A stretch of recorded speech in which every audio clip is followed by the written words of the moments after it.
You can have a $400,000 house that looks like it's worth 50 grand. Not because of the size, not because of the neighborhood, because of exterior mistakes nobody ever told you were making. And the most uncomfortable part? Most of them can be fixed for under $100. Today we're going through every single one, and I'm telling you right now, by the time this video's over, you're going to walk outside and look at your house completely differently. I've been doing exterior design for years, and there's something that happens to me all the time. I walk into a house that's gorgeous on the inside, and then I step out and look at it from the street, and something's just off. It looks less than what it is. And almost every time, it's the same mistakes. Mistakes that actually have fixes. Let's start with number 10. Your house numbers are unreadable. I'm going to start with something that seems like a small detail, but says a whole lot. Go out to the street and stand where someone would stand if they were pulling up to your house for the first time. Can you read the numbers from there? What about at night?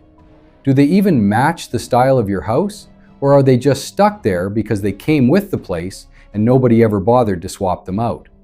Because here's the thing. $8 stick-on numbers on a $50,000 facade is like showing up to a nice dinner in busted shoes. That contrast kills everything else.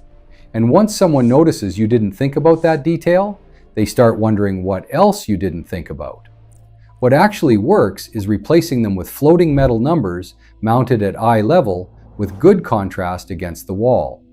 We're talking $60 to $150 for a full set. It's one of those changes that seems small until you do it, and you can't believe you waited that long. Cheap plastic planters by the front door. And while we're at the entrance, there's something I see at almost every house. 2 faded plastic pots on either side of the front door. I know exactly why you bought them. They were practical, they weren't expensive, and they looked fine at the store. I get it, but here's the problem. From the outside, those planters are speaking for your entire facade. And what they're saying is that the exterior wasn't a priority, because 2 well-chosen planters flanking a front door are one of the most powerful tools in exterior design. But only if they have presence, only if they look intentional.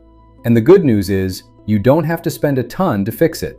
Take the ones you've got, give them a light sanding, hit them with plastic-specific spray paint, finish with a clear sealer.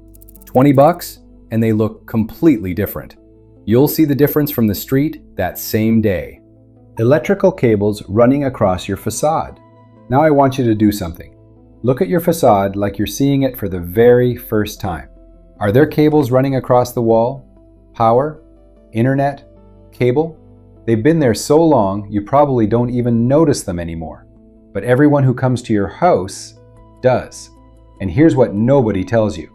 Nobody's going to consciously think there are cables on that wall, but they're going to feel something.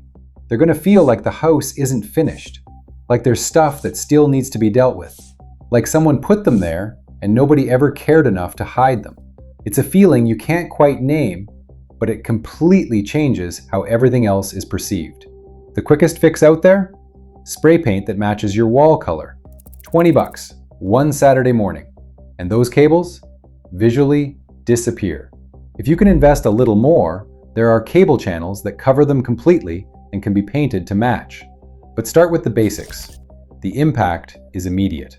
Now we're getting into the mistakes you can see from further away, the ones that affect how your entire facade reads. If these first 3 already made you look at your house differently, what's coming hits even harder.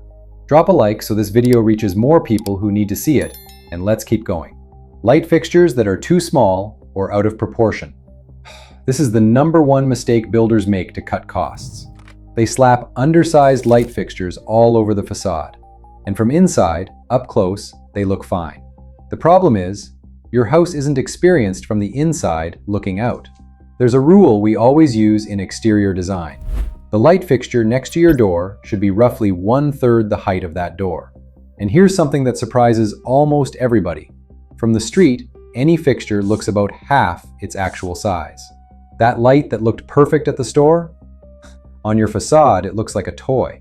What actually works is checking that proportion, and if it's off, swapping it out. A well-sized, quality fixture runs between $70 and $150, and the impact on how your house looks at night is night and day. Your facade stops disappearing once the sun goes down.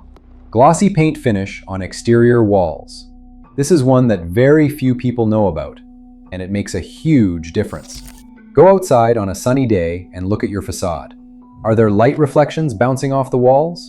Can you see the roller marks? If the answer is yes, you've got a finish problem. And here's something that Sherwin-Williams, Benjamin Moore, and pretty much every quality paint manufacturer all say the exact same way. Exterior walls should always be flat or low sheen. Trim and moldings in satin. Front door in semi-gloss or high gloss. Never the other way around. When you put a glossy finish on walls, every imperfection gets amplified. Every crack, every stain, every uneven spot is right there for everyone to see. And there's something else I think is really cool. The color of your front door has a massive impact on how the whole facade is perceived. A dark door, black, charcoal gray, gives any house character and visual weight. One can of paint, $50, and your facade changes completely. Too many materials mixed on the facade. Look at your facade and count how many different materials you see. Brick, stucco, decorative stone, vinyl, wood. How many are there? Because if it's 4 or more without a clear logic behind it, your facade is competing with itself. In architecture, there's the rule of 3. 3 materials max on a facade. And it's not some random number. It's that anything over 3 without intention starts looking like every decision was made separately at different times without anyone thinking about the big picture. It looks like the house just kept growing without a plan. Now, if you've already got a lot of materials going on and you can't change them, there's something that can help without any construction. Unifying everything with a neutral tone creates instant visual cohesion. It won't fix everything, but it completely changes how it reads from the street. Now we keep going, and this is where it gets serious, because these aren't just details anymore. These are the mistakes that have the biggest impact on how your home's value is perceived. If you've made it this far, it's because you actually care about how your house looks. Subscribe, because every week I put out content like this that's gonna save you thousands of dollars on mistakes nobody else is showing you. Cheap catalog gates and railings. That thin metal gate that wobbles when you push it. Those generic railings that could be on any house, on any street. Cheap metal is recognizable instantly, even if you can't pinpoint exactly what's wrong. And the worst part isn't how it looks the first year. The worst part is how it ages. Year 1, it's acceptable. Year 2, the rust shows up. Year 3, the hinges start failing. And at that point, it's not just a looks problem. It's a maintenance issue that everyone can see from the street. What actually works, and this is what I always recommend, is ornamental aluminum with powder coating. It perfectly mimics wrought iron, lasts over 20 years with zero maintenance, and costs way less than real iron. You buy it once and never think about it again. A front door with no presence. Your front door is your home's handshake. It's the first thing someone looks at up close, touches, and judges without even realizing it. And there are houses with beautifully done facades that have a door that doesn't live up to anything around it. And here's the problem. A weak, generic door with no color or character drags down the perception of everything else. Because the door is the focal point. It's where your eye lands. And if that focal point disappoints, all the work you put into the rest of the facade loses its punch. What actually works is replacing it if you can. It's one of the best investments you can make in terms of visual impact. But if you can't swap it out right now, paint it. Black, charcoal, slate blue. That alone completely changes how your facade reads. And once you do it, you're gonna wonder why you waited so long. Outdoor lighting with no intention. This one's really important to me because it doesn't just affect how your house looks, it affects how you experience the space. And there's a massive difference between having lights in your yard and having intentional lighting. A walkway with no lighting at night just vanishes. A tree lit from below becomes the most elegant thing in your entire yard. An entryway with no light makes your house look abandoned after 6 o'clock. What actually works is thinking about lighting in layers. Security at access points, ambiance where you hang out, accent lighting on the features you want to highlight. It doesn't have to be expensive. It has to be intentional. That's the whole difference.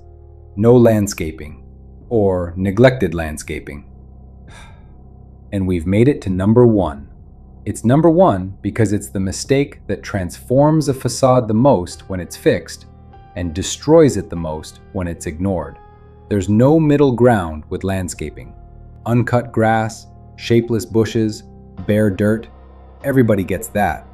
But there's something most people don't think about that's sometimes even worse. 3 scraggly plants scattered around with no rhyme or reason. That looks like an attempt that went nowhere. And that feeling of an incomplete attempt is more damaging than having nothing at all. Researchers studied this across 7 states and found that homes with well-designed landscaping are perceived as up to 12% more valuable than identical homes without it. Not a magazine-worthy garden, just intention. And if you don't know where to start, I'll tell you exactly where. Fresh mulch around what you've already got. That alone completely changes how your yard reads. It's cheap, it's fast, and you'll see the results that same day. From there, you can keep adding. But start there. This week. 10 mistakes. You've got some of them, some you don't. But now you see them. And that's already half the battle. Because the outside of your house speaks before you ever say a word. It says how you take care of what's yours, how much attention you pay to the details. The good news? None of these are permanent. They all have a fix. Some of them this weekend. Others take more time. But every single one is worth it. Tell me in the comments which of these 10 you recognized on your own house while watching.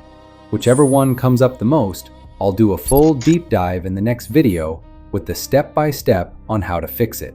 And if you don't want to miss that video, you know what to do. Subscribe and hit the bell. See you in the next one.